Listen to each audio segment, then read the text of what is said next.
მოგესალმებით, ეთერში გადაცემა რეზიუმე, სტუდიაში მუშაობს ჟურნალისტი მერაბ მეტრეველი. მივესალმებით ჩვენს რადიო მსმენელებს, ვინც გვისმენს FM 103.9-ზე და ასევე მივესალმებით ჩვენს ტელემაყურებლებს, ვინც გვიყურებს ტელეკომპანია პალიტრენიუსის ეთერით. როგორც იცით, დღეს 8 პირის მიმართ განაჩენი გამოცხადდა ჯგუფური ძალადობის ორგანიზებასა და მასში მონაწილეობის ბრალდებით დაკავებული ზვიად ცეცხლაძე და კიდევ 7 პირის სასამართლომ აღნიშნულ ბრალდებაში უდანაშაულო ცნოთ, თუმცა ბრალდებას კვალიფიკაცია შეუცვალა ისინი ჯგუფური ქმედებისთვის და მასში მონაწილეობისთვის ცნოთ დამნაშავედ, ანუ გადააკვალიფიცირა ბრალი. მოსამართლემ თამარ ჭედლიშვილის გადაწყვეტილებით ბრალდებულების ნაწილს 2 წლის თავისუფლების აღკვეთა, ნაწილს კი 2 წლის და 6 თვით ვადის თავისუფლების აღკვეთა მიესაჯათ. ასევე იყო დღეს ანტონ ჩენჩინის სასამართლო, მას უკვე ნარკოტიკების შენახვას ედავებიან, რომელსაც სასამართლომ 8 წლის თავისუფლების აღკვეთა მიუსაჯა. დღეს ჩვენ ბუნებრივია გადაცემაში ამ თემაზე ვისაუბრებთ. გადაცემის მეორე ნაწილში ჩვენი სტუმარი იქნება ერთ-ერთი გასამართლებულის, ვეფხვია კასრაძის ადვოკატი კახა გოჟორიძე, ხოლო გადაცემის პირველ ნაწილში ჩვენი სტუმარი იქნება გიორგი ახობაძე, ექიმი, ყოფილი პატიმარი, აქტივისტი. მივესალმებით მას, გამარჯობა გიორგი. მადლობა გადაცემაში მოსვლისთვის. დღეს იქ იყავი სასამართლოზე, ესწრებოდი, სულ რამდენიმე ხნის წინ გათავისუფლდი თავად პატიმრობიდან და მოდი დავიწყოთ ანტონ ჩეჩინის საქმით, იმიტომ რომ ანალოგიური ბრალი ჰქონდათ წაყენებული, შენს გედავებოდნენ ნარკოტიკების შენახვას და მასაც შენ იმავე ბრალით გამოგიშვეს, ასევე კიდევ ერთი აბრამოვი, რომელსაც ზუსტად იგივე, ანუ ისე მიდიოდა საქმე, ისე ჩანდა, რომ ვისაც ნარკოტიკების შენახვას ედავებოდნენ, თუ ეს ნარკოტიკები ჩაუდეს და ასე შემდეგ, მათ თითქოს უშვებდნენ. მაგრამ აი ანტონ ჩეჩინთან დაკავშირებით სხვანაირი გადაწყვეტილება მიიღეს და 8 წელი მიუსაჯეს. რატომ შენი აზრით? და ამ საქმეზე რა შეიძლება? ჩეჩინთან დაკავშირებით ერთი მინდა ძალიან ისეთი მნიშვნელოვანი საკითხი შევეხო. ზოგადად აი სამუშაო ფაქტები, რომელთაც დარბიან ეს ეგრეთ წოდებული პოლიციელები და ჯიბეებში უტენიან. მარტო სამუშაო ფაქტებს ეძახიან, ანუ აი რაღაც ნარკოტიკის შეფუთვებს, ან რა ვიცი, შეიძლება იარაღის შემთხვევაში იარაღსაც ეძახიან სამუშაო ფაქტებს, რომელსაც მე ან თავის ტიტუშკებს, ან საქმის შემსრულებლებს და ინფორმატორებს ჩუქნიან, ან თქვათ ასეთ შემთხვევაში გასაწիր ადამიანებს ჯიბეში უდებენ, ან უბრალოდ საქმეზე უმაგრებენ იურიდიულად, როგორც მტკიცებულებას. რაც შეეხება აი ამ თვითონ ამ ჩადებულ ნარკოტიკებს, ჩემთანაც, ჩეჩინთანაც, თუ არ ვსწრებით თედოსთანაც ზუსტად არ მახსოვს უბრალოდ რაოდენობა და ზინოვკინა გრიბულთანაც რაოდენობებიც კი ერთი და იგივე არის. ანუ წონით, ანუ ერთი და ეს აწო დაფასოვებული აქვს, ეს 8 გრამი არის ერთი, ანუ 8 გრამი ქონა ჩეჩინს, აუ 8 გრამი იყო ფხვნილი, 4 მოქმედი ნივთიერება იმათთან არ ვიცი ხა ზუსტად ექსპერტიზა. ანუ შენ 8 გრამი აღმოგიჩინეს იმასაც 8 გრამი. იმასაც ზინოვკიდანსაც და გრიბულსაც 8 გრამი ედოთ რა, ესეთი ისენი არის რაოდენობა, ანუ ერთი და იგივე. აციასთან ხო უფრო ეს არის კოკაინია და სხვა რაოდენობა იქ 15-16 გრამზეა საუბარი. რაც შეეხება რატო გააკეთეს ესეთი რაღაც რატო გააკეთეს? განსხვავებით თქვათ ჩემი თედოს. ეს საინტერესო თემა არის, რომ არ გავიაროთ ასე უწევ. ხომ არ ვიცოდი, რომ ანუ სამ ადამიანს რატომღაც აღმოგაჩნდათ ერთი და იგივე რაოდენობის ნარკოტიკი. 8 გრამი ორივეს, ერთი და იგივე ნარკოტიკი ორივეს 8, სამივეს 8 გრამი. სხვადასხვა ადგილზე დაკავებული. მაგარი ამბავი. ხო, ანუ ესე ყოლა რაღაც ეგეთი ისაა, რა ქვია, სტანდარტული შეფუთვები აქვს რა. ხო, ეხლა რაც შეეხება სხვაობებს, მაგრამ ჩემთან, თედოსთან და ნიკასთან აბსოლუტურად არაფერი, იქაც არაფერი არ არის, უბრალოდ ეს სხვაობა რომ ნახოთ რა არის, მაგრამ ჩეჩინის საქმეში იყო ეგრეთ წოდებული ნეიტრალური მოწმე, ოღონდ ეს ეგრეთ წოდებული ნეიტრალური მოწმე იყო შინაგან საქმეთა სამინისტროსთან თუ არ ვსწრები კონტრაქტით მომუშავე თარჯიმანი, რომელიც უბრალოდ დაისწრეს, ესე ვთქვათ, უცხო ქვეყნის მოქალაქესთან გასაუბრებისთვის, ვითომ ენობრივი ბარიერი ქონათ და რუსული არ იცოდნენ. რეალურად ანუ ის რა განასხვავებს ჩვენ სამის საქმეებს, ვთქვათ, იმ სამი ადამიანის საქმეებისგან, ერთ შემთხვევაში აქ არის ეს თარჯიმანი ეგრეთ წოდებული, რომელიც დაკავების საზაჭრეკისას ვითომ დაისწრეს როგორც ნეიტრალური მოწმე და ამით მოერგნენ საპროცესო კოდექსის მოთხოვნებს ნეიტრალური მტკიცებულების ესე ვთქვათ ნაწილში, რომ დაიყვაყოფილებინათ ის სტანდარტი. ჩვენთან არ იყო ეს. ჩვენთან ესეც არ იყო. ეხლა რაც შეეხება, ანუ პლუს ისინი არიან უცხო ქვეყნის მოქალაქეები არიან რუსები და ნუ მაგ შემთხვევაშიც ალბათ იფიქრეს, რომ იმ ხელახმაური არ იქნებოდა ამაზე და ნუ ესე ვთქვათ ესეც და პლუს ამას ისინი გამოსხეულები არიან რუსეთიდან, პუტინთან დაპირისპირებული ადამიანები არიან და თუ არ ვსწრები, ჩეჩინი ნავალნის რაღაცა შტაბში თუ რაღაც სტაფში იყო და მუშაობდა იქ მოკლედ.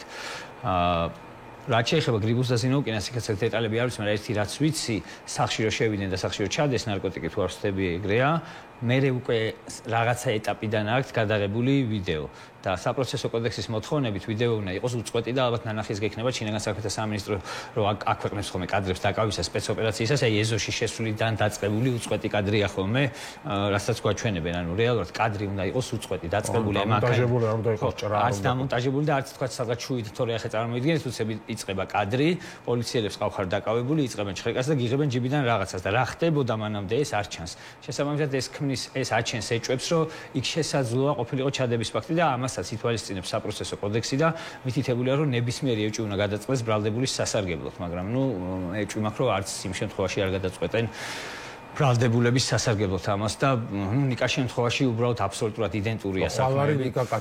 ნიკა კაციას საქმე აბსოლუტურად იდენტურია. იქ ცრუ მოწმეობაც კი ესე ვთქვათ, როგორ ვთქვათ, პირდაპირ მტკიცებულებით აქვს დამტკიცებული უკვე დაცვის მხარეს, რაც გამოიხატება იმაში, რომ როგორც თვითონ ეს ცრუ მოწმე პოლიციელები ყვებიან, რომ თითქოს ნიკა დააკავეს ეს რაღაც უცნაური გვარი არის რაღაც პატარა ქუჩაზე, სადაც კერძო დასახლებებია და რეალურად არსებობს ტაქსის მძღოლი, რომელმაც მოყვა ეს ისტორია, არსებობს ამონაწის GPS-ის გადაადგილების ამონაწერი, იმიდან Yandex-ის თუ არ ვთქვი ტაქსის აპლიკაციიდან, ანუ იქ პირდაპირ მტკიცებულება დევს, რომ ის ადამიანები, რასაც ყვებიან, ის სიმართლე არ არის, ანუ იქ კიდე გაცილებით სუდათ აქვს საქმე და ერთმანეთთან ჩვენებებშიც საკმაოდ დიდი შეუსაბამობები აქვთ. ნახავთ ახლა ხვალ შევახსენებთ ჩვენს რადიო მსმენელებს და მაყურებლებს, რომ ხვალ იქნება ნიგაკაციას სასამართლო და იქნება კიდევ 11 პირის ასე ვთქვათ განაჩენი გამოცხადება ხვალ. დღეს კი როგორც გითხარით გამოცხადდა 8 პირის განაჩენი ჩამოვთვლი მათ ისი განაჩენიც გამოცხადდა ზვიად ცეცხლაძეს, ვასილ კაძელაშვილსა და ვერხე კასრაძეს 2 წლითა და 6 თვით მიუსაჯეს პატიმრობა ინსაფ ალიევს, თორნიკე გოშაძეს, ნიკოლოზ ჯავახიშვილს, ირაკლი მიმინოშვილს და გიორგი გორგაძეს კი 2 წლის თავისუფლების აკვეთა მიესაჯა. ამ საქმეზე რისი თქმა შეგიძლია?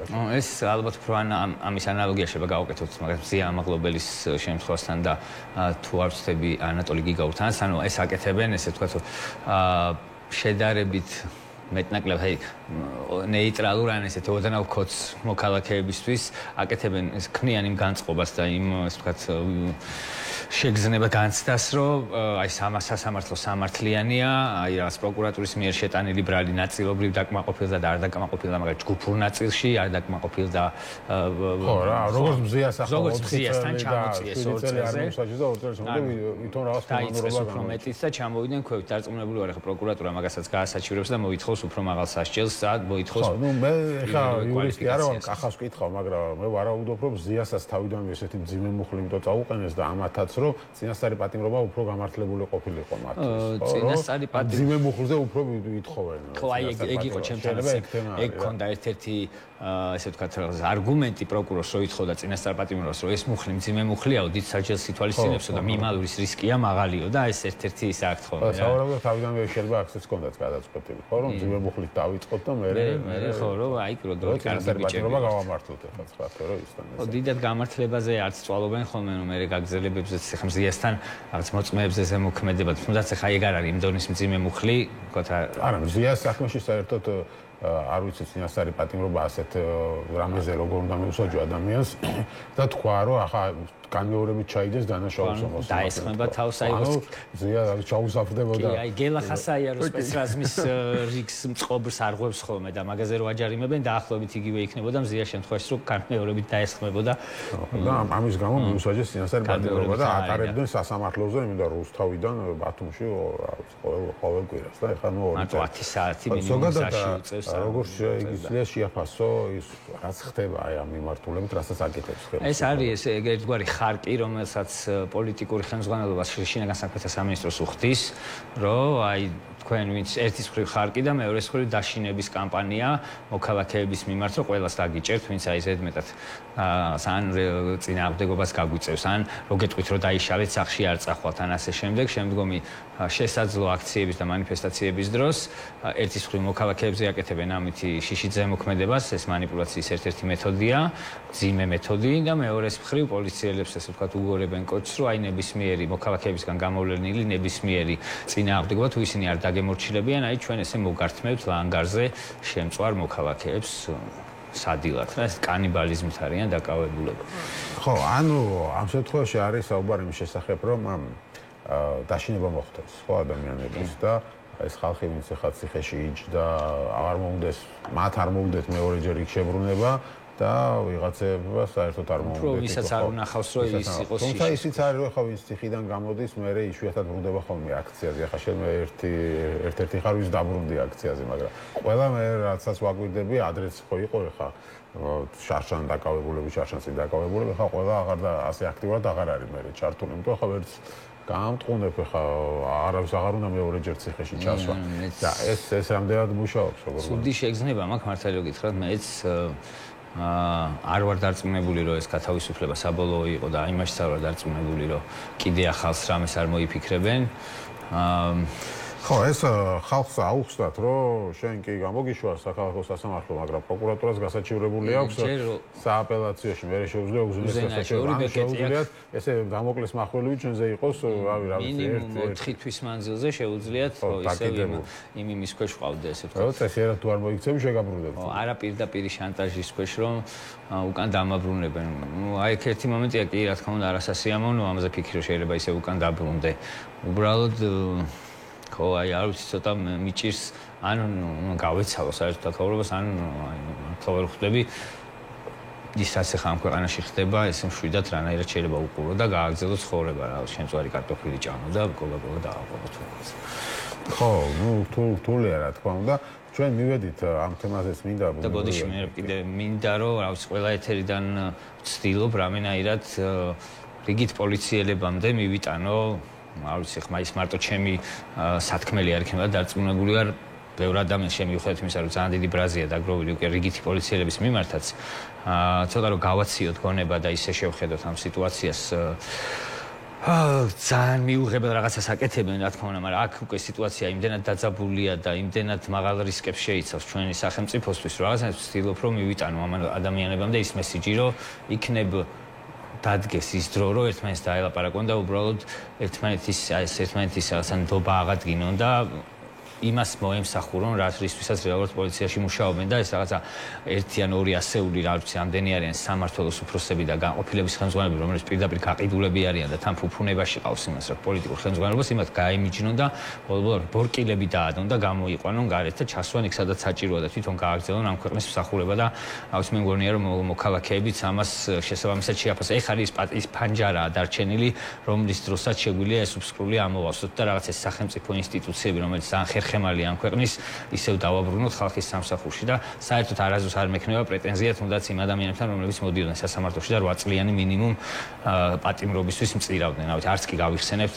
არასდროს ცხოვრებაში რა ქვია და რა გვარები არიან თუ აი ამაზე ეყოფათ გამბედაობა და ისევ ხალხის გვერდში დადგებიან და არ დაუდგებიან გვერდში ამ რაღაც კორუმპირებულ ანკავს. თუმცა არის ხალხი რომელიც როგორც შენახსენე ესეთი ნელთბილი ხო ამ ხელისუფლების მომხრეები თუ ზოგადად ისეთი ბილი პოზიციის მქონე ადამიანები რომლებიც ამას სხვანაირად უყურებენ და ამბობენ რომ აი ხო იყო იქ რაღაც დანაშაული ვიღაცა მაშხალა ისროლა ვიღაცა მქვა ისროლა აგრე მაგალითად გიაბოვსკი ამბობს რომ ცინიზმია რომ იმას კი არ უარყოფენო რომ დანაშაული ჩადენილია ქვაც ისროლესო ბოლოტების კოქტეილიც იხილესო პიროტექნიკას და ქონების განზრახდაზონეს მაგრამ ამას არ დანაშაულს ამას სწორ საქციელს ეძახიან. ნუ მე ხვდებიან მოქალაქეები რომლებიც ამბობენ რომ ნუ შეიძლება ხო 2 წელი ბევრია და რაღაცა მაგრამ ხო იყო იქ რაღაცა მოხდა და ასე შემდეგ და ნუ ხაბარ აგონია შე რომ გამოდიხარ ქუჩაში და ხელისუფლების დამხობა გინდა მე ხელისუფლებაც რაღაცას ესე მკაცრად მოგექცევა და ასე შემდეგ და დიაბოვსკის შევახსენებ რომ ჩახედოს კონსტიტუციას პირველ რიგში 78 მუხს და რამოდენიმეჯერ წაიკითხოს სარკესთან დადგეს ისე ერთი მაგას შევახსენებ და მეორე იმას შევახსენებ ან იმას ვეთყვი და პროპაგანდისტულად რომ მათ შორის პოლიციის რიგებში ავრცელებენ რომ თითქოს აქციის მონაწილეები იწყებდნენ ძალადობას პოლიციელებზე როგორც პირველი რუსული კანონის დროს, მეორე რუსული კანონის დროს აი ამ აქციების დროსაც იქ ვიყავი და ჩემი თვალით მაქვს ნანახი და საათი შეგვიძლია გავასწოროთ, რომ პირდაპირ კონკრეტულ დროს სპეცრაზმი იწყებდა განლაგება 7-დან 8 დეკემბრის ღამეს. ხო, ანუ მანამდე ხო. სპეცრაზმი იწყებდა განლაგებას და იწყებდა ძალადობას მოქალაქეებზე. ამ უკვე ბოლო შემთხვევაში უკვე პირდაპირ მარბიელი რაზმები ყავდა და საწამებელი მანქანები ყავდათ, ორგანიზებული და გიაბოვსკის უბრალოდ გაჩუმდეს მაინც რაღაც მესმის რომ სინდისი არ აქვს, მაგრამ ნუ აი რა ვიცი, უხერხულია იმაზე ლაპარაკი და ნუ აი მოდი კონკრეტულ ერთ მაგალითს მოვიყვან. მაგალითად რეზო კიკნაძის ვიდეო, უბრალოდ არ მაქვს ყველა მტკიცებულება ესე ნანახი, იმიტომ რომ ციხეში ვიყავი და ვერ ვესწრებოდი ამ პროცესებს და საქმის მასალებს, ეხლა არ გავცნობი ვარ, არ მაქვს ხელმისაწვდომობა. ის რა ვიდეოც ვსწრებდა, მაგალითად რეზო კიკნაძე ერთ მნიშვნელოვნად ანუ ქაღალდის ნაგლეცის სურს, ანუ რეზო კიკნაძეს აქვს რაღაც, რომ ნახოთ ფიზიკური ისეთი ძალა აქვს, იმან რომ ყარის ხეული გაიქნიოს ხელიდან, მართლა გეუბნები შეიძლება იმას რა ქვია, ამ შენობა გაიტანოს, იმას რა ქვია, გამჭოლად და პირდაპირ ჩანს იმ ვიდეოში რომ დააპაუზო, რომ ქაღალდის რაღაცა ნაგლეჯი არის, უბრალოდ აი გაბრაზებულზე რომ მოიქნევ. და ეხლა დარწმუნებული ვარ, ხვალ მაგ ქაღალდის მოქნევის გამო 2 წელს მიუჟიან რეზო კიკნაძეს. და მოდი გიაბორსკის ვეთყვი, რომ იქნებ გადაურეკოს იმ მოსამართლეს, თუ მაგაზე ვლაპარაკობთ, უბრალოდ მე სხვა кейსებს არ ვიცნობ, ესე აი ხა ეს რაც ამ ბოლო დროს ვიდეოში მოხდა და უთხრას, რომ აი რეზო კიკნაძე რო ქაღალდს ისვრის, რეზო კიკნაძემ ხვალ დაიძინოს სახში. და მოდი მე ვისაუბროთ სამართლიანობაზე და უსამართლობაზე და ვირა ერთი მხარეა, აქეთ თქვა ვიღაცამ მაშხალა ისროლა, ვიღაცამ თქვა ქაღალდი ისროლა, შეაგინა პოლიციელს და სახელმწიფო ადამიანზე არა. მეორე მხარეა, იქედან რა ძალადობა ხდებოდა, ხო? იქეთა მხრიდან ჩვენ გვაქვს კადრები ნანახი, როცა 10 პოლიციელი წაქცეულცნდა სახელს და გვაქვს ვიადრატიანის კადრები ავიღოთ სახეჩალეწილი ადამიანები და შესაბამისად როცა ამ ორ ძალადობას ადარებ თუ ამბობ რომ აქცია იყო ძალადობრივი, იმიტომ ვიღაცა მაშხალა ისროლა და ვიღაცა რაღაცა ქვა ისროლა, მეორე მხრიდან არ იყო მაშინ ძალადობა. პროპაგანდისტულ საკვებს აძლევენ რა, 10 კაცის მიერ ერთი კაცის ცემა ნაკლები ძალადობა ვიდრე მაშხალის სროლა. ამ დაბნეულობაში შეყვანილი მოქალაქეებისთვის ქმნიან პროპაგანდისტულ ეს რაღაცა მესიჯებს, რომლითაც შეუძლია იმ მოქალაქეს ესე ვთქვათ გაამართლოს ისაც ეხა აქ ხდება თავის პასიურობა გამოს საკუთარ თავთან ვითომ მართალი იყოს რაღაც სირაქლემას პოზაში ყოფნას უწყობენ ხელს აი ამ რაღაცებით არც რომ აი როგორ შეიძლება პოლიციაზე ძალადობა თითქოს რომელიმე ვიძახდეთ რომ ერთი მეორეზე ძალადობა შეიძლება მაგრამ მოდი ჯერ ვნახოთ საიდან დაიწყოს მოქალაქეების ცემა შეიძლება ხო მოქალაქეების ცემა შეიძლება ძალადობა შეიძლება გავიგეთ მაგრამ წაქცეული მოქალაქისთვის სახეში წიხლის ტყმა შეიძლება განახორ მაშინ და იმას ჯილდოს აძლევენ იმ ხალხს და ამათ იჭერენ მაშხალის რომ მათ აი ამ პოლიციელების რომლებზეც ძალადობასაც გვაბრალებს ახლა გიაბორსკი ამ პოლიციელების უშუალო ხელმძღვანელი მაგნიცკის სიაში არის შეყვანილი და ეს მინდა ყოველთვის შევახსენოთ ამ ადამიანებს თუ გამოდიან და უწიფრად რაღაცებს გველაპარაკებიან მაგნიცკის სია არის ადამიანის უფლებების უხეში დარღვევისთვის შექმნილი ანუ უმძიმესი სია რომლისგანაც მთელი ცხოვრება ვერ ამოვა და აი მოდი ნუ გველაპარაკება ადამიანი რომელსაც მინისტრი ყავდა რომელსაც ადამიანებზე იძალა და აწამა და რომელიც მაგნიცკის სიაში არის დღემდე. აი იმ ადამიანის მიმართ რაც ჩადენილი ძალადობას რო გველაპარაკება, უბრალოდ უხერხულია. კი ბატონო, აუცილებლად მინდა პოლიტიკურ პროცესებზე კითხვა, იმიტომ რომ ნახე შენი კომენტარები, რას მოდი აქედან დავიწყოთ, რას ფიქრობ პროტესტზე, ჯერ და მე არჩევნებში მონაწილეობაზეც კითხავ, იმიტომ რომ ხშირად აკრიტიკებ ხოლმე ნახე ლელოს და გახარიას პარტიას.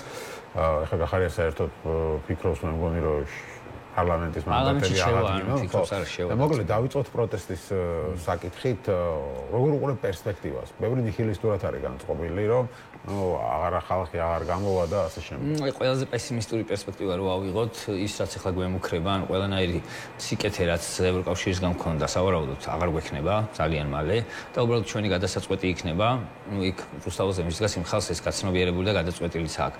ბევრ ადამიანს მის დღეს სამზარეულოში უვიზო მიმოსვლის გაჩერება. უვიზო მიმოსვლის და დარწმუნებული კანდიდატის სტატუსსაც მიაყოლებენ და ნელ-ნელა ამ ყველაფერს საბოლოო ჯამში დავრჩებით რაღაცა რუსეთის სატელიტი, რაღაც ტერიტორია, რომელზეც რაღაცა ეთნოსი ცხოვრობს. ეს იქნება ჩვენი ის აგერ ჩვენ სამხრეთით ალტერნატიული გზა იხსნება და ამაზე ამის ნიშნები უკვე რა შარშან და შარშან წელიწადნახევრის წინაც ჩანდა და ცოტა უფრო კიდე წინ დახედული ადამიანი ამას აზერბაიჯანის აქტივობასთან ერთად მიხვდებოდა თუ ადრე თუ გვიან ეგ კონფლიქტი მოგვარდებოდა პირველი ომი მას 90-იანების მერე პირველი ომი რაც იყო ახლა ბოლოს და მეორე და დავჭით ჩვენ რეალურად თამაშგარეთ და ეს ფუნქციას დავკარგეთ რაც ჰქონდა და საერთო ჯამში მე რომ მოვიხედავთ ალბათ ყველაზე პესიმისტურადაც რო შევხედოთ პროტესტს თუ ეს პროტესტი ესე იქნება და შევინარჩუნოთ რაღაც მომენტში ალბათ ძალიან ბევრი მოქალაქე მიხვდება რომ ის მოხდა რაზეც დიდი ხანია ვლაპარაკობდით მათ შორის საუბრებში ესეთი კითხვების დამისვეს რომ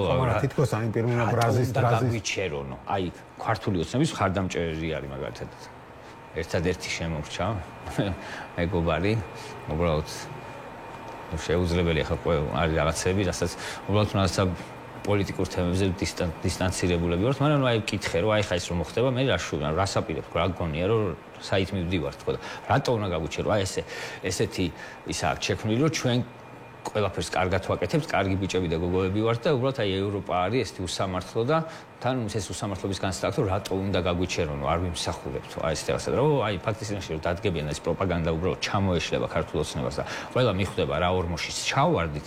მე მართალია ძალიან ნულიდან და მინუსებიდან დაგვიწევთ, მოგვიწევს ამ ქვეყნის ისევ რაღაცა სწორლეცებზე გასწორება, მაგრამ ხომ არ ფიქრობ რომ რაღაცა ბრაზის ამ პირველ ნოტაღამ გადაიარა და რაღაც შეგუების ეტაპი დაიწყო და ამდენი ხალხი ამის გამოდიოდა შეიძლება აღარ გამოვიდა. შეგუების ერთი და მგონია რომ აი ეს რაღაცა სტანდარტული, ასე ვთქვათ, რაღაცა ჭალებში დავაკეთ ფრონტის ხაზი რუსთაველზე, იმდენად უკვე ბანალური შეტაკება ხო ნახეთ რომ მოდის სპეცრაზმი ფიზიკური ძალით ახდენს დათრგუნვას მოქალაქეების და ნუ რაღაც მოქალაქე გარკვეულ ნაწილში კი არა დიდ ნაწილში მოქალაქეების უბრალოდ ახმარი რომ ამ გზით ამ რაღაც ესე ვთქვათ ხაზით ამათან ესე ვთქვათ რეზისტენტობას აზრი არ აქვს და ვფიქრობ რომ ერთ-ერთი მიზეზი იმის გარდა იმ პოლიტიკური ნაწილისა რომ რაღაცა ალტერნატივა ვერ აჩვენა არსებულმა ოპოზიციამ და ვერ მოაბეს თავი იმას რომ რაღაცა კონკრეტული ადამიანები დაანახონ მოქალაქეებს, ვინც პასუხისგებლობას იღებს ამ ხელისუფლების სულების მერე ამ ქვეყანას ხელს მოკიდებენ და სწორი მიმართულებით წაიყვანენ.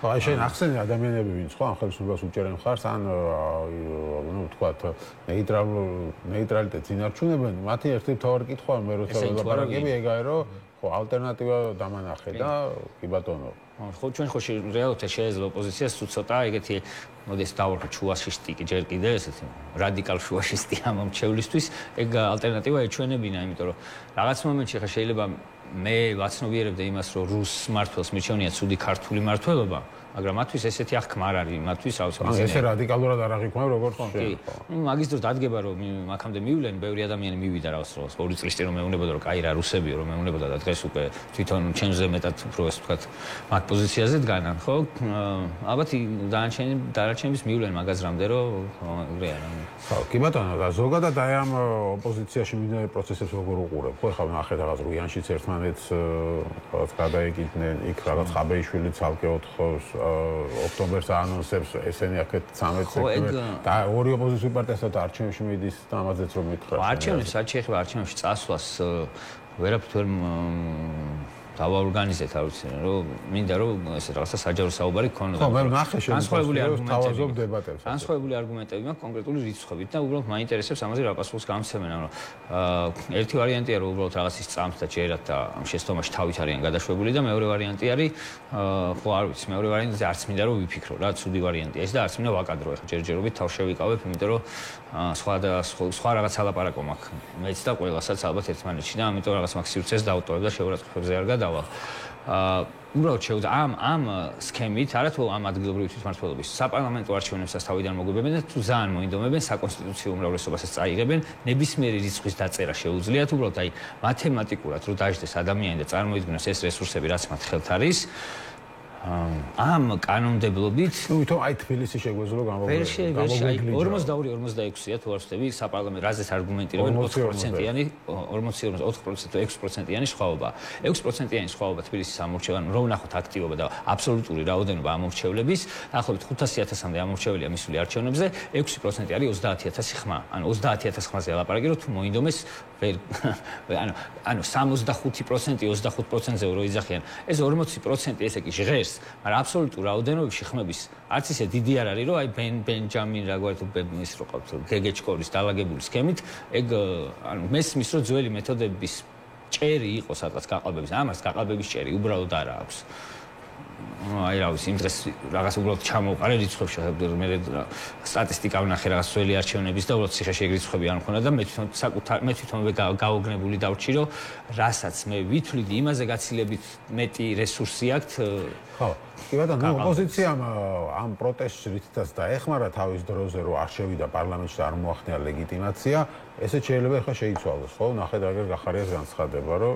ეს იყო შეცდომა როგორ ფიქრობ იყო შეცდომა ეს როცა არ შევიდა შევიდა. არა, შესწომ არ იყო. ანუ ამ გადასახედიდან უყურებ რომ აი ქუჩიდან არაფერი გამოვიდა და არც გამოვა და ამიტომ იქ 12 კაცით რო იჯდება გახარია პარლამენტში, მაქსიმუმი რაც შეიძლება იქიდან წამოიღოს, იქნება რომ აი ზარქუა მაგალითად დაცინებს ან რაღაცა კიდე ვინ არიან პაპუაშვილი რაღაცა ჩაქურს დაუკაკუნებს და მენტორის სახით რაღაცა შეურაცხყოფას მიიღებს და ნახი გვაქვს ეხლა 20-20-ში ხომ ნახეთ რა დღეშიც იყვნენ და რა გააკეთეს რავი ალეკო ელისაშვილმა მუშტი გაარტყა მდინარაძეს ანუ აი ეგ მაგით ეგ არის ანუ მაგით უნდა მოვი რას მიცემს ვერ ხვდები რა ბერკეტია პარლამენტში ყოფნა მათთვის მე მართლა ვერ ხვდები და საგარეო ხრივ კიდე ფიქრობ რომ რა ვიცი მთელი მსოფლიო მაშინ ასევე რაღაცა მრავალფირფიტიანი უნდა გახდეს და ის მე მგონი ისინი კარგად აცნობიერებენ რომ გახარია იქ რო შევიდეს რა მოხდა აქ და არაფერი არ შესულა და სავარაუდოდ საერთაშორისო ლეგიტიმაცია გახარიას შესვლა არ შესვლით იმედი მაქვს და ვფიქრობ რომ არ შეიცვლება მაგრამ რაც შეეხება გახარიას მაგნაბიჯით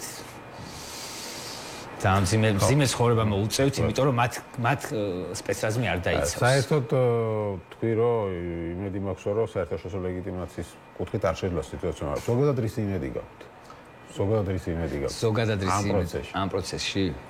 ამ პროცესში ეხ ბოლო იმედი რაც დამრჩა არის თქვა ჩემი თაობის უფრო ახალგაზრდა ნაკლებად გამოცდილი ადამიანების რომლებიც მაგათ აქტივიზმში იყვნენ რამოდენიმე წლის წინ რაღაცა საკუთარი ბრძოლა ანახეს და უკვე 2024-ის არჩევნებზე თქვა იქ რაღაც პარლამენტარობის კანდიდატები იყვნენ და შემდეგ არის მათთან მინდა საუბარი და მათი იმედი მაქვს იმიტომ რომ არის ასე ვთქვათ გამოცდილი პოლიტიკოსები საერთო ენაზე ერთ ენაზე ვერ ლაპარაკობენ მიუხედავად იმისა რომ ყველა ქართულად ლაპარაკობს და იქნებ ის ხალხი ვინც რა ვიცი ქუჩაში ვიდექით ერთად მოგხვედრია წყლის ჭავლის სპრეიც და ასე ვთქვათ ხელკეტიც იქნებ იმას შეგვიძლია რომ რაღაც საერთო ენაზე ვილაპარაკოთ და თუ ეგეც არ შეგვიძლია მაგ შემთხვევაში მე მართლა ვერ ხვდები ცივილიზებული გზით რა შეიძლება იყოს ამ სიტუაციიდან და ბოლოს კითხავ კობახიძის განცხადებაზე რომელიც შენთან დაკავშირებით გააკეთა რომ ბავშვებს სპარავდაო და ასე შემდეგ ბავშვებს მოსწავლა მე მას შევთავაზე რა თქმა უნდა არავინ არ დამიჯდა ვინმე გამოვაგზავნოს პროპაგანდისტი ვინც ყავს აი ვისაც ბევრი კითხვების დასმა შეუძლია და გავცემ მაგაზე პასუხებს რა ვიცი ერთი ბინძური ცილისწამი ან რა ვიცი თუ ეხა მაგის მტკიცებულება აქვს დადოს და რა ვიცი შესაბამისად ვაგებ პასუხს საერთოდ არ არის პრობლემა და რაც შეეხება მაგ თემას ჩემი და ვთქვათ ნარკოტიკებთან სამართლეობებს მიფრიალებდნენ იქ მაგის თაობაზე ჩემს ბოლო სიტყვაში დეტალურად ვისაუბრე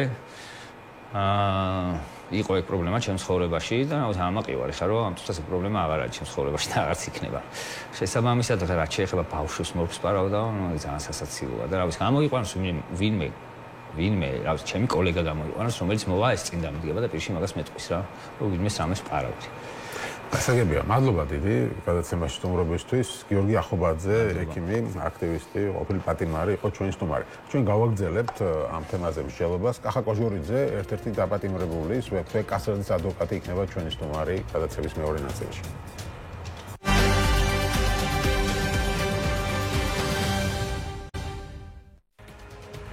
მაშასე ჩვენ დავბრუნდით ეთერში, შეგახსენებთ საუბრობთ დღევანდელი განაჩენის შესახებ, როა პატიმარ ზვიაცეცბაზეს, ვასილ კოძელაშვილს, ვეფხია კასრაძეს, ისაფ ალიევს, თორნიკე გოშაძეს, ნიკოლე ჯავხოჩის, ირაკლი მამონაშვილს და გიორგი გორგაძეს დღეს განაჩენი გამოუტანეს ნაწილს 2 წელი ნახევრის მიუსაჯეს ციხე, ნაწილს კი 2 წლით. ერთ-ერთი პატიმრის ადვოკატი, ვეფხია კასრაძის ადვოკატი კახა კოჟორიძე არის ჩვენი სტუმარი, მოგესალმებით კახა. მადლობა გადაცემაში მონაწილეობისთვის. პირველ რიგში ვთქვათ იმაზე, რომ გადააკვალიფიცირა მოსამართლემ, ანუ უფრო მძიმე მუხლი ჰქონდა შეფარდებული და ეხლა უფრო სუბუქი მუხლი შეუფარდა, ის ითვალისწინება რაღაც 7 წლამდე ხო პატიმრობას თუ თქოს. ხო, მონაწილეებისთვის იყო 4-დან მინიმალური, ორგანიზატორებისთვის 6-დან მინიმალური. 6-დან ასე შემდეგ. და ხო როგორც ზია შემთხვევაში მოხდა, იმავე გზით წავიდნენ, რომ აი რაღაც ამ 4-დან 7 წლამდე მკრობზეეს და ვითომ აი ჰუმანურობა გამოიჩეს და 2 წელი. თუმცა მე ხა წინა ბლოკში გამოვთქვი ვარაუდი და რამდენად დამეთანხმები, არ ვიცი, მე მრჩება შევეჯერე, რომ თავიდანვე ასე ქონდათ გადაწყვეტილი, უბრალოდ ეს მძიმე მუხლები შეუფარდეს, იმიტომ მე წინასწარი პატიმრობები გაემართლებინათ, რომ აი მძიმე მუხლია და წინასწარ პატიმრობის გარეშე აბა როგორი იქნება და ასე შეხამ სუბუქ მუხლზე უფრო ვერ მოითხოვდნენ თქო. ამას ვფიქრობ. შეიძლება ნუ შენ სხვა მოსაზრება აქვს ამ თემაზე. ზოგადად მინდა რომ იურიდიულად მივყვეთ ახლა ამ საკითხს, რა მრავლობა ჰქონდათ იგივე ვეფხია კასრაძეს და რა მტკიცებულები იყო საერთოდ პროცესზე. ხო. ვეფხია კასრაძეს ჰქონდა ბრალი წაყენებული ჯგუფური ძალადობის ორგანიზებაში. ისევე როგორც კაძელაშვილს და ცეცხლაძეს და დანარჩენ პირებს ყველას მონაწილეობაში ჰქონდათ ბრალი წაყენებული. ჩვენ თავიდანვე ვამბობდით და პრინციპში დღევანდელი განაჩენითაც დადასტურდა, რომ ჯგუფური ძალადობის ორგანიზება ან მასში მონაწილეობა, როგორც დანაშაული არ არსებობდა, ეგეთი დანაშაული არ ქცევდა და ძალადობის მუხლი მუხლში გამართლდნენ. ხო, ანუ ძალადობას აღარ εδავება გამოდის. ძალადობას არა. შეიძლება არ ვიცი ახლა მე ფორმალურად პროკურატურა შეუძლია გაასაჩივროს და თქვას, რომ ეს განაჩენი არასწორია. აი გავიგე, მაგრამ სასამართლომ თქვა, რომ ძალადობა არ ყოფილა. სასამართლომ თქვა, რომ ძალადობა არ ყოფილა, ანუ ძალადობაში გამართლდნენ. არა და ეს გამოდიან ოცების წარმომადგენლები და აი ძალადობრივი აქცია და ამიტომ ვიჭერთ ამ ხალხს და ძალადობრივიო და ეხლა გამოდის რომ სასამართლო ამბობს რომ ძალადობის მუხლში ვამართლება. ძალადობრივი კუთხით ეს ადამიანი ყველა მათგანი არის გამართლებული. მაგრამ გამწყვუნდა 226-ე მუხლი. ეგ რა მუხლია რა სიტუაცია? ეს არის ჯგუფური მოქმედების ორგანიზება, რომელიც არ ღვევს საზოგადოებრივ წესრიგს, გამოხატავს ხელისუფლების წარმომადგენლისადმი აშკარა უპატივცემულობას, მათი კანონიერი მოთხოვნისადმი ძალადობა თავიდან უპატივცემულობა. არა, საზოგადოებრივი წესრიგის დარღვევა და აშკარა ის კანონიერი მოთხოვნისადმი აშკარა დაუმორჩილებლობა ან ასეთი ტიპის მოქმედებაში მონაწილეობა. ხო, აი პოლიტიკური პიარისთვის ხო ეხლა ძალადობა უფრო იყო მათთვის. ხო ეხლა ამას იყენებენ დღემდე, რომ აი ძალადობა და მოძალადეები არიან და იქ მოლოტოვის კოქტეილი და ასე შემდეგ. ხო დღე ვოლსკიმ, აგერ წავიკითხო ეხლა გიაბოლსკის განცხადებას, რომელმაც დღეს თქვა ეს ყველაფერი ეხლა ამ განაჩენის მერე, რომ ცინიზმია რომ დანაშაულს კი არ ყოფს, ვინმე დანაშაული ჩადენილია ქვაცის როლა, მოლოტოვის კოქტეილიც იხილეს, პიროტექნიკას და ქონების განზრახ დაზიანებას, მაგრამ ამას არა დანაშაულს, ამას სწორ საქციელს ეძახიანოდა. გამოდის რომ სასამართლომ თქვა რომ ეს ყველაფერი არ ყოფილა, ხო? ეგ ყველაფერი არ ყოფილა. არ თქოს რომ არ დადასტურდა, ეგ ეგ როგორც მზიამაღლობელის შემთხვევაშიც ხო ესი ახსნა მე ხელისუფლებამ მე როგორც მახსოვს რომ ხო არ დადასტურდა. აი ეს უფრო აი ნარკოტიკების ბოდიში გიორგი ახობაძის საქმეში. ხო, არ დადასტურდა. შეიძლება ეგეთი რამე მოხდა, მაგრამ არ დადასტურდა. რაღაც ეგეთი დადასტურდა, რატო ლაპარაკობენ მაშინ? ხო და თუ არ დადასტურდა, იურიდიულად თუ არ დადასტურდა, ესე იგი არ ყოფილა, მაგას ნიშნავს და შენ რო ხელისუფლების წარმომადგენელი ხარ, პირდაპირ არ ღვევ უდანაშაულობის პრეზუმპციას, როცა ამ იურიდიული სწორი მიდგომის საწინააღმდეგოს აჟღერებ, რომ არ დადასტურდა, მაგრამ შეიძლება მაინც ჩადენილია. ანუ ეს არის ხელისუფლების პოზიცია, რაც პირდაპირ ეწინააღმდეგება უდანაშაულობის პრეზუმპციას. უდანაშაულობის პრეზუმპციას შენ ვერ დაარღვევ როგორც ჟურნალისტი და არღვევს ხელისუფლების წარმომადგენელი, იმიტომ რომ მის სიტყვებს შეიძლება ჰქონდეს გავლენა სასამართლოზე. ხო, ანუ რა ამოცემობაშიც რომ მაგას აგრძელებენ მაგ ნარატივს. რა თქმა უნდა, მძიმეაბავია და მიმის დასტურია რომ ვერ იაზრებენ იმ პრინციპებს, სადაც სახელმწიფო და სამართალი უნდა ეყრდნობოდეს. როგორ ვაგდოთ რა იყო ზოგადად საქმეში, რა მტკიცებულებები ჰქონდათ?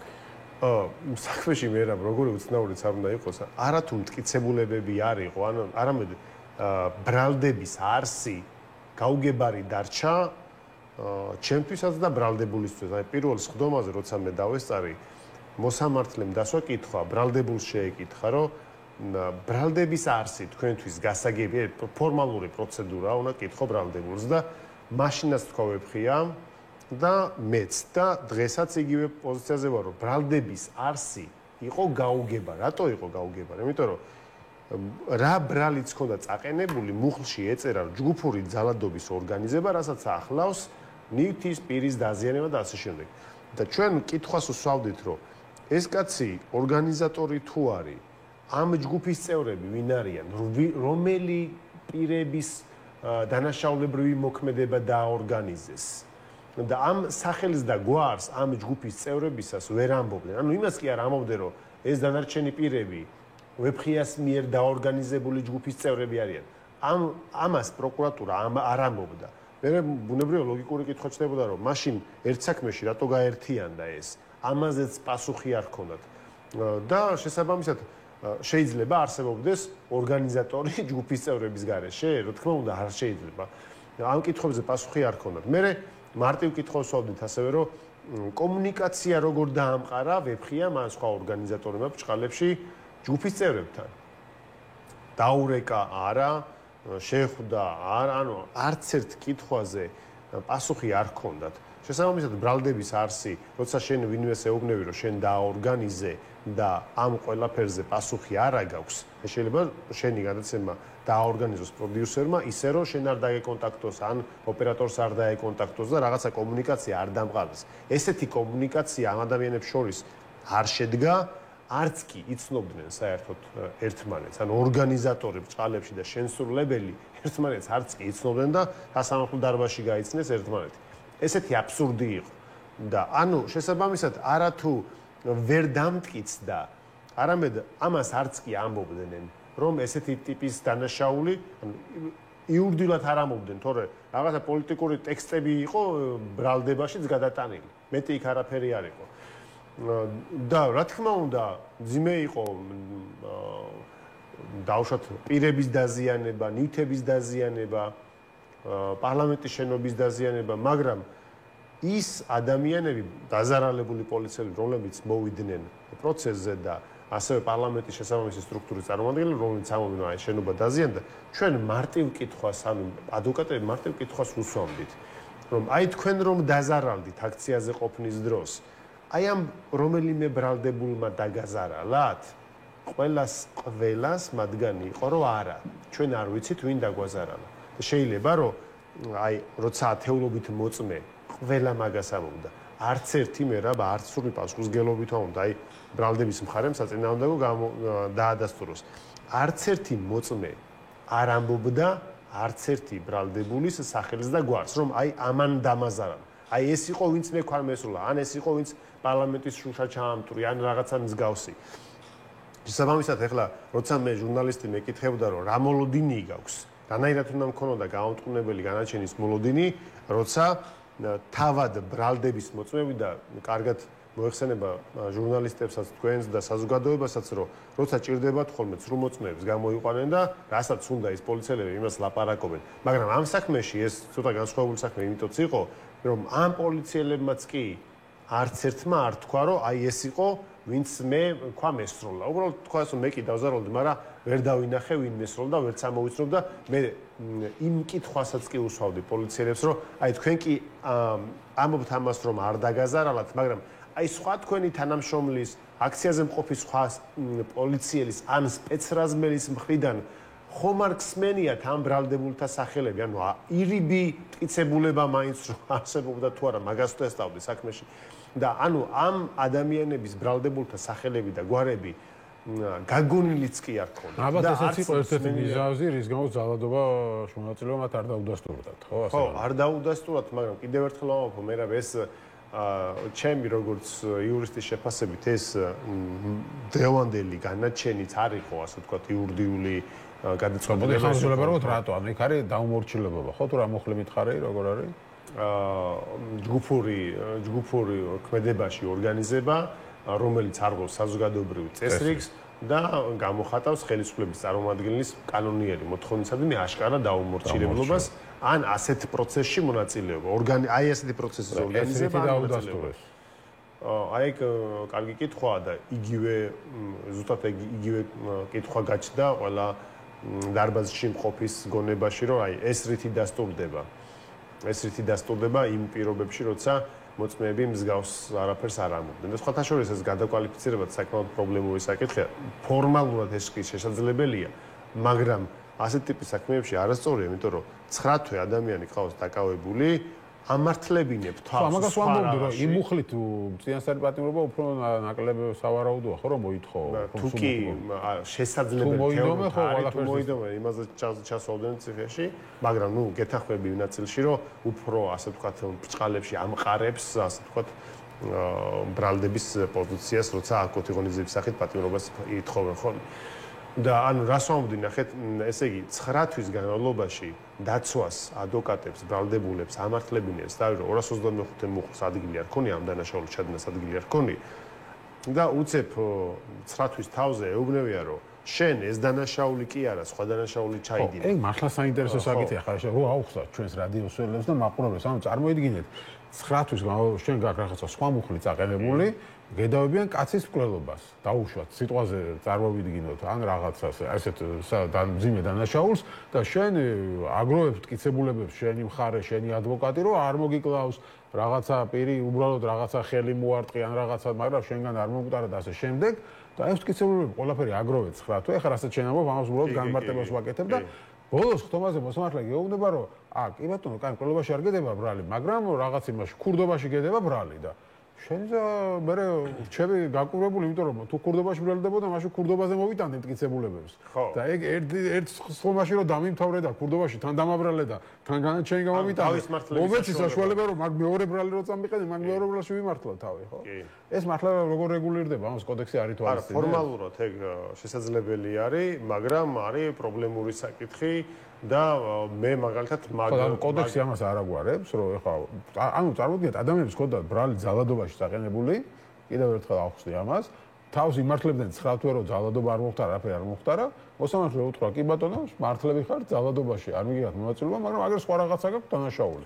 და იმაზე თავის მართლების საშუალება აღარ არის, იმიტომ რომ თქვა და ეგრევე განაჩენი გამოვიტანა. და ეხლა გასაჩივრება კი შესაძლებელია ბაგისი, მაგრამ გასაჩივრების დროს თუ წარადგენ მტკიცებულებებს, რომ აი ახალი მუხლი რომ ასე ვთქვათ შემიფარდე, ამ მუხლით მე თავი არ მიმართლებია და აქედან გამომდინარე წარმოადგენ ახალ მტკიცებულებებს, ეს ამ მტკიცებულებებს სასამართლო არ დაუშვებს მაღალი ალბათობით.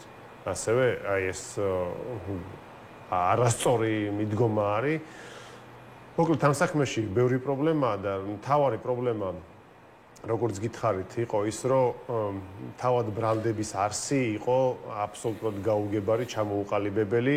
ერთი აბზაცი იყო მერაბ მართლა, აი ბრალის არსი ერთი აბზაცის მეტი არაფერი არ ეწერა და ეს 8 ტომიანი საქმე და ვითომ 40 მოწმე და ამ შემდეგ იყო აბსოლუტურად ხელოვნურად შექმნილი იმის მოსაჩვენებლად და იმ ილუზიის შესაქმნელად, რომ ნახეთ რამდენი მტკიცებულება გვაქვს. ესე 40 მოწმე კი არა, შეიძლება 400 დაკითხო და არანაირი ღირებული ინფორმაცია იურიდიული კუთხით არ მოგცეს ამ 400-მა და მაშინ როცა 40 ხალხისთვის მოყავდათ საერთოდ თუ ერთ-ერთი ვერადებდა ხელს ბრალდებულს ზუსტად რაღაც იმის ფონის შესაქმნელად რომ აი ნახეთ რამდენი დაზარალებული პოლიციელი ხო მე პირადად როგორც ადვოკატს ეს პოზიციაც მქონდა ჩემ კოლეგებთან რომ მოდი ყველა მათგანის ჩვენება ვცნოთ უდაოდ იმიტომ რომ ესეთი ანუ მოწმის ჩვენება იმიტომ რომ ის მოწმე ხო არ ამბობდა რომ ამან ჩაიდინა და საზიანოს არაფერს არ ამბობდა. ან ჩვენ უშუალოდ იურიდიულად ჩვენ საზიანოს არაფერს არ ამბობდა, იმიტომ რომ ის კაცი ამბობდა რომ მე მივიღე დაზიანება, ან პარლამენტის შენობა დაზიანდა. კი ბატონო დაზიანდი, მე ხო არ ვამბობ რომ ამ პოლიციელმა დაზიანება არ მიიღო, ან პარლამენტის შენობა არ დაზიანდა. ამას ჩვენ არ ვამტკიცებდით, არც უნდა გვემტკიცებინა. ჩვენ უბრალოდ იმას ვამბობთ რომ ამ ადამიანებს არ ჩაუდენიათ ეს. ხო, კი ბატონო, და მაგრამ ეხლა ალბათ როცა მოგცემთ განაჩენს, ხო, მოსამართლე, იქ უნდა ეწეროს რითი მტკიცება ეს ახალი ბრალი. რა თქმა უნდა, იდეაში უნდა ეწეროს. ხო, და ძალიან საინტერესო იქნება. კიდევ ერთხელ, აი ეს მუხლიც, ახალი მუხლიც ორგანიზებაში არის, ასე ვთქვათ, ორგანიზებაზეა აქ საუბარი რა. ვეფხია კასრაძის და კაძელაშვილის და ცეცხლაძესთან მიმართებაში და ის კითხვები რაც მე თავიდან დავსვი რომ რანაირად არის ორგანიზება თუ კი მე არავის არ დავკონტაქტები ვარ და თუ კი ჯგუფის წევრები არ ამყავს და ამას ბრალდება არათუმრობა არ დაორგანიზებ მაგრამ დაორგანიზე რა დაუმორჩილებობა ხო ხო აი როგორ დავაპატუცებულობა ხო როგორ დავაორგანიზე ეს რა ქვია დაუმორჩილებლობა თუ კი არავის არ ვიცნობდი და კონტაქტი მათთან არ მქონია იგივე კითხვები ჩნდება და და ბოლოს ორი წუთი გვაქვს პოლიტიკურად რო შემიფასო ეს ყველაფერი რასაც ახლა ჩვენ თვალს ვადევნებ ჩვენ ხო პოლიტიკოსიც იყავი ცოტა ხანი მაგრამ აინც იყავი და ამიტომ ხო მე პოლიტიკურ შეფასებებს ვერ იდეები ხოლმე პოლიტიკურ საქმიანობაში არ ვიღებ მონაწილეობას მაგრამ ვარ ამ ქვეყნის მოქალაქე და ყველა იმ პროცესში აქციაზეც გავდივარ და ყველა იმ პროცესში მონაწილეობ როგორც ამ ქვეყნის რიგითი მოქალაქე და ამავდროულად როგორც პროფესიული საქმიანობიდან გამომდინარე ვცდილობ რომ ჩემი მოკრძალებული წვლილი შევიტანო უსამართლობის წინააღმდეგ ბრძოლაში ეს ვფიქრობ რომ ჩვენია თითოეული ჩვენთაგანისთვის. ეხლა რაც შეეხება შეფასებას მაინც შევაფასებ ამას როგორც იურისტის თვალით ასევე როგორც მოქალაქის თვალით რომ ამ საქმეების მთავარი არსი, მიზანი ხელისუფლების მხრიდან იყო ის, რომ მესიჯი გაეგზავნა აქციაში მონაწილე ყველა ადამიანისთვის, ან მომავალში ვინც მონაწილეობას გეგმავს, რომ ნახეთ, შენ შეიძლება მე ვერ დაგიმტკიცო დანაშაული იურიდიულად, მაგრამ თუ კი ასეთ ტიპის პროცესებში მონაწილეობას მიიღებ, იცოდე და ფრთხილად იყავი, რომ თუ დამჭირდა ციხეში მაინც გაგიშვებ. მესიჯია. პრევენციული ის არის, რა ქვია, მოქმედება ჩანს ხელისუფლების მხრიდან ამ პროცესში და ამ ტიპის საქმეებით, ასე ვთქვათ, ახდენენ სამომავლო აქციებში ხალხის მასის მონაწილეობის პრევენციას. ეს არის მთავარი რის გამოც და სწორედ ამიტომაც არ უნდათ გამართლების პრეცედენტის დაშვება. თუ მაგალითად ნარკოდანაშაულში ბრალდებულთან მიმართებაში ჩვენ გქონდა ეგეთი პრეცედენტი და ძალიან კარგია რომ გქონდა, იმიტომ რომ ეს ადამიანი აბსოლუტურად უდანაშაულო იყო და დადასტურდა ეს. აი ამ აქციაზე დაკავებულთან მიმართებაში ესეთი პრეცედენტი ჯერჯერობით არ გქონია და ალბათ არ გვექნება, იმიტომ რომ აქ უკვე ეს უკვე ხელისუფლებისთვის ბრწყალებში მნიშვნელოვანი შეიძლება იყოს სწორედ იქიდან გამომდინარე, რომ მათი, ესე ფიქრობენ, ეს არის მახინჯი სახელმწიფოებრივი ხედვა, ამას არანაირი სახელმწიფოებრივი არ შეიძლება ამას კონდეს ესეთი მიდგომას, იმიტომ რომ ეს ადამიანები სარგებლობენ თავიანთი კონსტიტუციური უფლებით და თუ ვინმე საზოგადოებრივ წესრიგს არ ღვევდნენ ის პოლიციელები, რომლებიც ადამიანებს ცემდნენ, ურტყამდნენ, მათ შორის არაერთს ისე, რომ შეიძლება სიცოცხლისათვის საშიში დაზიანებები მიიღო და მიიღეს კიდევაც არაერთმა ადამიანმა, მაგრამ ესეთი პოლიციელი არც ერთი ბრალდებულის კაბზე ჩვენ არ გვინახავს. მადლობა დიდი. კახა კაჟოლიძე იყო ჩვენი სტუმარი, ერთ-ერთი დაკავებული უკვე გასამართლებული პროცესის ადვოკატი და მე გეშოვე ერთი საათით შესაძლებელი გადაცემის პოლიტიკური სივრცე დაგიბრუნდებით, შემდეგ იტოვებ თავის ინფორმაციას და მუშაობას.